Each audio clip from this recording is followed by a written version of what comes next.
In recent years, a new demographic of piano student has emerged, the recreational adult beginner.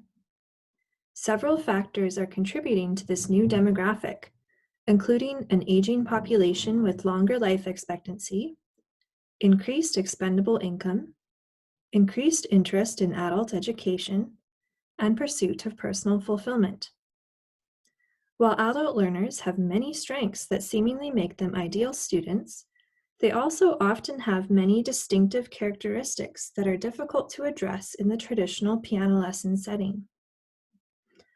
Unfortunately, this often leads to frustration and embarrassment for the student, and could even lead to quitting lessons.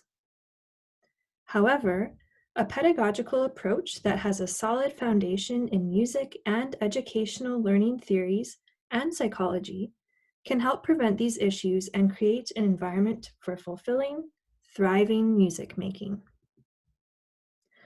In contrast to some of our younger friends, adult students are invested in their goals, can maintain focus, are analytical, physically coordinated, and intellectually and emotionally mature.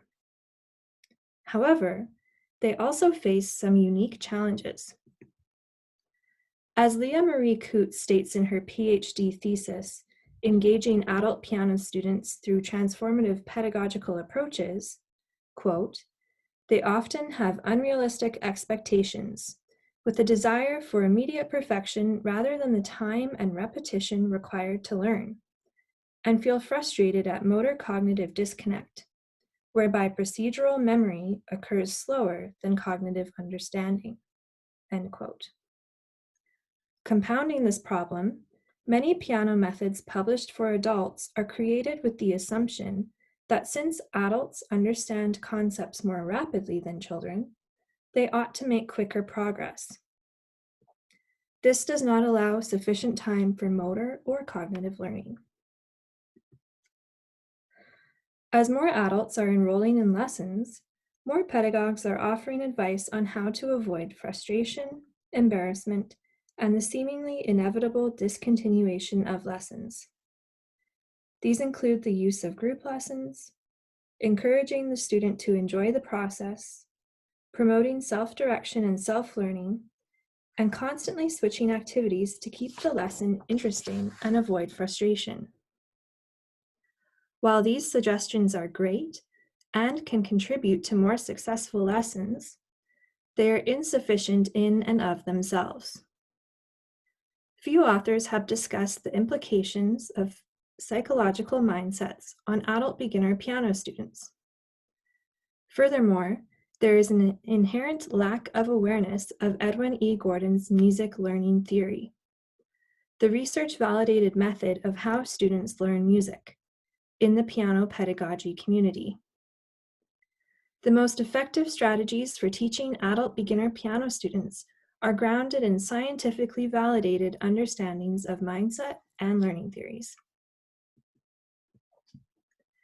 In her book, Mindset, The New Psychology of Success, psychologist Carol S. Dweck examines the implications of what she has termed fixed mindset and growth mindset. People with fixed mindsets believe that individuals are born with a fixed set of abilities, whereas people with growth mindsets believe, quote, that your basic qualities are things you can cultivate through your efforts, your strategies, and help from others. Everyone can change and grow through application and experience, end quote. An individual's mindset can affect many aspects of their life, including their ability to learn and deal with obstacles. People with the fixed mindset avoid activities that expose their flaws and, quote, expect ability to show up on its own before any learning takes place, end quote. In contrast, quote, people with the growth mindset thrive when they're stretching themselves, end quote. They love problem solving and new, challenging experiences. Unfortunately, many teachers, although well-intentioned, reinforce the fixed mindset in their students by praising ability instead of effort. A study examining the effects of praise administered the same test to two groups of early adolescent students. One group was praised for their ability, the other was praised for their effort. Although both groups scored the same on the test, the group praised for their ability almost immediately began exhibiting fixed mindset characteristics. They refused to take on new challenges, and when presented with more difficult problems, believed that they were not smart after all. However, 90% of the group praised for their effort welcomed new challenges, and when presented with more difficult problems, quote, simply thought the difficulty meant apply more effort or try new strategies. They didn't see it as failure, and they didn't think it reflected on their intellect, end quote. Although some pedagogues have explored the ramifications of fixed and growth mindsets in piano lessons, to my knowledge, no authors have written about the application of Edwin E. Gordon's music learning theory in adult beginner piano lessons. Music learning theory is Gordon's extensively researched theory of how humans learn music, which is remarkably similar to language acquisition. Gordon writes, like language, there are 5 sequential music vocabularies. In language, order of attainment is listening, speaking, thinking, reading, and writing. In music, parallel vocabularies are listening, singing and rhythm chanting, audiation, and improvisation, reading music notation, and writing music notation. Although music is not a grammar language, the process for learning music is astonishingly similar to learning a spoken language. Tonal patterns, rhythm patterns, and harmonic patterns are words of music.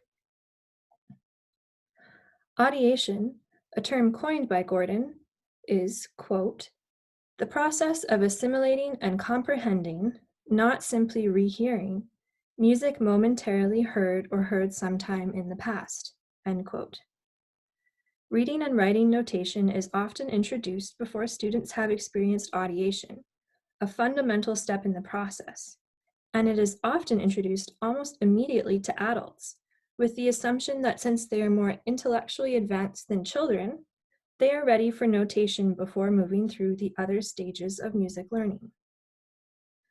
For example, one of the most popular adult piano method books plunges into notation in the first playing exercise of the book on page 12, after only a brief discussion of warm-ups, sitting at the piano, finger numbers, keyboard geography, and hand position.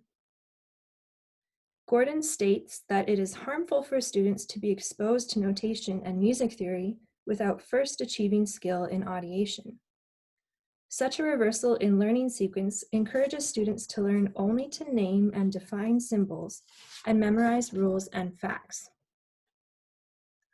Although method books based on music learning theory are beginning to emerge, such as Marilyn Lowe's Music Moves for Piano, there are currently none geared towards adults.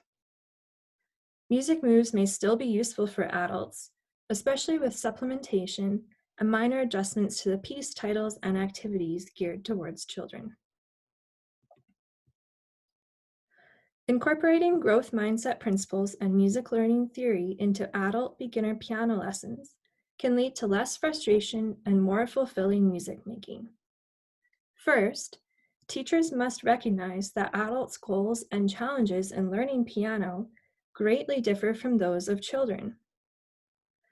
Teachers should have active and continuous discussions with their adult students concerning realistic goal setting and the learning process. Emphasizing that playing piano is a learnable skill and not an inherent talent from the first lesson is an essential component to avoiding the frustration that inevitably accompanies a fixed mindset. The teacher can continually foster a growth mindset by carefully monitoring the language they use to praise or critique a student. Finally, in keeping with Gordon's principles, lessons should strike a healthy balance between reading and writing notation and listening, singing, chanting, movement, exploration, and rote repertoire. Leah Marie Coutts defines process and outcome as the two types of goal orientation. She writes, process goals focus on the steps to achieving mastery, whereas outcome goals focus on achieving the end product. Experts agree that the most productive goal orientation for learning a skill comes from being immersed in the process, rather than being focused on the end product or goal. Teachers can foster a love for the learning process by establishing goals that are valuable, attainable, specific, and motivating for the student. Outcome goals, like learning a specific piece, can be converted to process goals by breaking the outcome goal down into small, achievable, and enjoyable activities. For example, many students express interest in learning to play Beethoven's Für Elise. This is quite a daunting task for a beginning pianist, so the teacher may be tempted to say no to avoid frustration for both the teacher and the student. However, it is important to recognize and affirm students' aspirations. Instead, the teacher might say, "It may be a while before you are able to play Für Elise in its entirety, but if you love that piece, we can incorporate it into our lessons." Possible lesson activities could include comparing recordings of the piece, singing sections of it, researching its history, moving while listening to it, and even learning to play small sections. Presenting, examining, and experimenting with the piece in new ways each week will keep it fresh and interesting, allowing the student to enjoy the process of learning their dream piece instead of either being told it is too difficult for them or spending hours attempting to practice a piece they are not yet prepared to play. Realistic goal setting does not mean saying no. It means saying, perhaps not yet, but here is what we can do to get us there. The myth of talent is rampant in our society. Phrases like, "she's a natural," "I just wasn't cut out for it," and "it's his God-given gift" constantly reinforce the misperception that humans are born with a fixed set of intellectual, artistic, musical, and athletic abilities. Many adult students are influenced by these attitudes and enter piano lessons to discover if they have musical talent. When lessons are difficult, these students quit, concluding that they are simply untalented. It is important to emphasize from the first lesson that playing the piano is not an innate ability, but a synthesis of learnable skills and components. Whether they are a natural or not is inconsequential. As Carol Dweck tells us, just because some people can do something with little or no training, it doesn't mean that others can't do it and sometimes do it even better with training. Listing the components of playing the piano with adult students can be a helpful exercise in dismantling the magical, ineffable notions many people have about musicians. In its simplest form, playing the piano involves listening, coordinating movements, spatial reasoning, and the ability to feel a beat and hear differences in pitch. Most humans possess these abilities. Continuously emphasizing that talent is a myth, and just like walking, driving, or making coffee, playing piano is a learnable skill, can help dismantle the myth of talent and foster a growth mindset in the studio.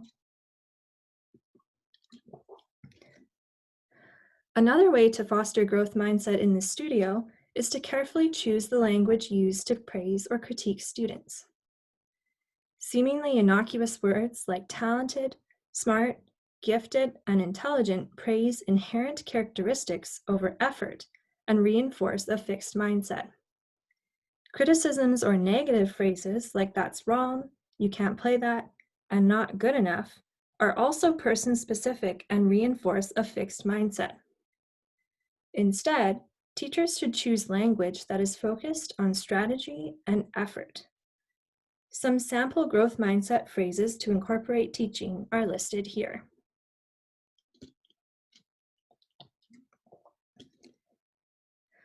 The teacher can also monitor the student's self-talk.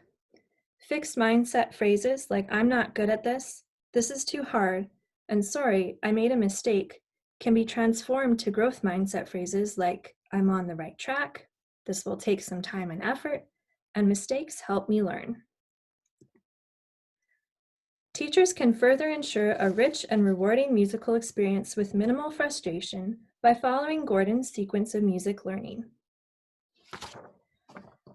Reading and writing notation can still be gradually implemented, but should not be the main priority in the lesson.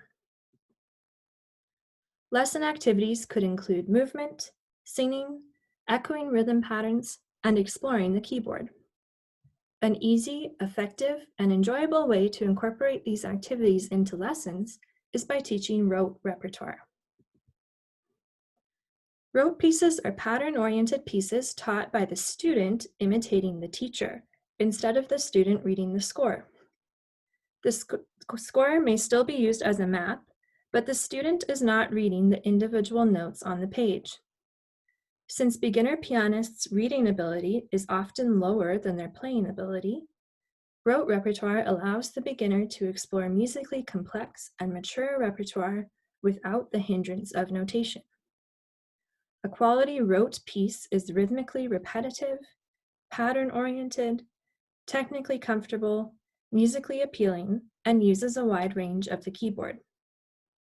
For adult beginner students, the teacher should also ensure the piece is mature and engaging. Sawatsky's Beautiful Swan from Waddle and Quack, Nyamis' Snowflakes from Marching Mice, and Crosby-Gaudet's Starfish at Night from Freddie the Frog are great examples of high-quality, beautiful rote pieces that can be taught in the first year of lessons. Depending on the complexity of the piece and the student's skill level, a rote piece may be taught in a single lesson or sequenced over a few weeks. First, the teacher should play the piece for the student while the student performs a simple movement activity, drawing figure eights in the air, pretending to paint the wall, pretending to pop bubbles, pretending they are swimming in jello, etc. The movement should match the character of the piece, but should not make the student feel self-conscious. The teacher should use discretion and take each student's personality into consideration while choosing a movement activity. After hearing the piece and identifying the tonality, the teacher and student can play the freeze game.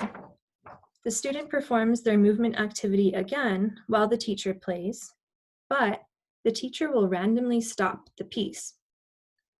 When the teacher stops playing, the student must freeze and sing the tonal center, Do for major, La for minor. Next, the teacher and student should identify the rhythm patterns in the piece. After the student can comfortably chant each rhythm pattern, they are ready to learn short fragments of the piece by rote. Studying the piano should be a fulfilling, rewarding, and enjoyable experience for everyone. Adults have great capacity for learning and understanding and should be given every opportunity to succeed in lessons. Unfortunately, many adult piano method books and traditional pedagogy are not based on a scientific understanding of the learning process. This often leads to frustration and embarrassment, and even the student discontinuing lessons. A pedagogy founded on growth mindset and Edwin E. Gordon's music learning theory can help eliminate frustration and foster a supportive and gratifying learning environment. Adult beginner piano lessons should incorporate realistic goal setting, discussion of the myth of talent, using language that fosters a growth mindset, and rote repertoire. Further educational and scientific research into the adult learning process and adult piano students needs to be done to create more resources for teachers and students alike. In the meantime, teachers can support their adult students by creating a learning environment that emphasizes creativity, exploration, and growth over notation, tradition, and talent.